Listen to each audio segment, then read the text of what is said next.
Hey there guys, Aaron here from Push Square, and today I have a PS5 update video for you. So of course we heard about this update around a month ago and now it's finally here.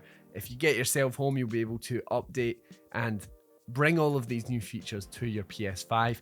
I'm going to be honest, a lot of these are little small things, but welcome nonetheless. Of course, there are a couple of big hitters there as well. So let's just get into it. So the first and biggest addition to this new PlayStation 5 update is the inclusion of 1440p support. So you want to head into settings, down to screen and video, and in video output, you'll find a test 1440p output. Apologies, I have a bit of a croaky throat right now.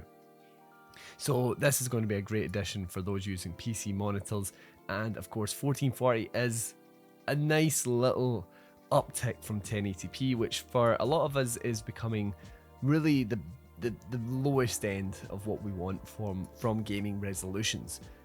So then another big one that's not really fully formed, not a full feature that it's almost there, it's like a half step. We have game lists. So if you head over to your gaming library and then to your collection, you'll notice this little additional icon here, and that is create game list. You can also just press options over a game and then add to game list. So here I've got The Last of Us, select that, and then you're going, well, let's say, for example, since they're here like this, select that one, Battlefield. Let's just select the Battlefield ones, get rid of Apex, and then you have yourself a Battlefield folder. The annoying part of this is that this won't actually be available on the home screen as far as I have seen. It's just going to be available right there on your collection. So yeah, edit or delete, you can add this. So if I go back to the home page, it's not going to be there. But it's a nice way for those of us that like to divvy up our growing libraries of content. There it is. Next up though, we've got the Game Hub redesign. Now this is a subtle thing for the most part, but it's given us easier access to game activities, hints, and then even changing the default image in some cases. So basically just means that when you go down, you should see more relevant. So I'm at Tommy's Dam in my Last of Us playthrough so far. So you're seeing more relevant activity cards here, and you can actually select resume activity. Let's see. That's a very quick example because I had the game open. So that's probably a bad one, but you should be able to just resume activity and it will open up right where you left off, as long as the game itself supports. It is this well integrated with the activity cards. Additionally, as I mentioned, the default image change, we're seeing the regular ones for the most part, and then here we have a slightly different one based on where I am in Ghost of Tsushima. So just a nice way to slightly personalize and change up the home screen experience. Then for 3D audio and stereo, we have comparison for TV and headphones. Heading again to settings and then sound, you'll see here we have two different settings for 3D audio in the TV speakers and the headphones. I have neither connected at the moment since I am using this purely through the Elgato at the moment. But from this, you should be able to actually compare the two side by side, switching from 3D to stereo, and then from there, choosing better which one suits you. This is a nice little inclusion actually, because I feel like it's hard sometimes to realize where the benefits come from with 3D audio over stereo, but there's definitely a difference, and now being able to listen to it side by side with the stereo, it's just a great inclusion. Another little update to the party features or the social features is that you can actually join a group from the homepage. I'm going to struggle to show you this because I don't have many friends online right now. It's before 5 o'clock on a Wednesday. So if you have a group of friends online, however, in a certain game, say Fall Guys, you would have the option here and you'd be able to join their group from there, and it would bring up a pop-up menu, and then you go and join the group into the game and it'll boot up the game for you.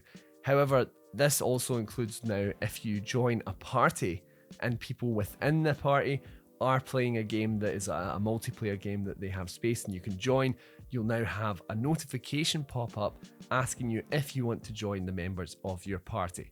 Another seamless way to get you playing with friends quicker than ever. Additionally, if you're messaging your friends, then you can now send stickers and voice messages to other players through the PlayStation chat. Voice stuff is also expanding to voice commands. This is a bit of a preview at the moment. If you want to access that, you'll have to go to settings. Let's go down, voice command preview, and enable it from there. Once you have that activated, you want to make sure that both your microphone on your controller, or if you're using your headset, those mics are unmuted, and then all you have to say is, "Hey PlayStation," and then ask it to search whatever you want through YouTube. And this can actually be activated when you're playing the game. So you could be in the middle of a game, and for whatever reason you fancy looking up something to do with that, and you just say, "Hey PlayStation, look for gameplay for X game," or whatever, and it will do that. Additionally, if we have any absolute maniacs in the chat that actually use web browser, you can use a magnification option. There are two different versions of this. One that will scale the whole page layout as you zoom in, and another one that just purely zooms in, so you're going to have to scroll left to right. So our next feature is to do with trophies. So this is something I actually think is incredibly useful, considering I have encountered this issue quite a lot recently, and that is the ability to reveal all trophies for a game. Of course, you get a lot of hidden trophies. The aim of this is really to, I suppose, avoid spoilers for some part, and in other areas just, you know, leave a bit of intrigue. Maybe you happen across some of the things that you do. But anyway, now if you just want to know what you're supposed to do to get those trophies and not waste any time, you can go over to your trophies. Let's say for Saints Row, for example, press options, and you have at the top there the ability to reveal all. Now this will just mean that everything within here, you're able to see it, you're able to immediately know what you're supposed to do, rather than having to manually select each and every one of the trophies. And just as a nice little addition, for those of you that use the PlayStation app, which I do quite a lot actually, it's going to be getting a nice couple of features in the next month or so. Firstly, you'll be able to launch remote play directly from the PlayStation app, and you'll also be able to request share play. Small but nice little features there. So that is it for the September PS5 update. Let me know down below what you're thinking of these new features, any that you think will be particularly handy. But as always, thank you for watching. Remember to like and subscribe to the channel for more PlayStation content just like this, and I'll catch you next time on Push Square.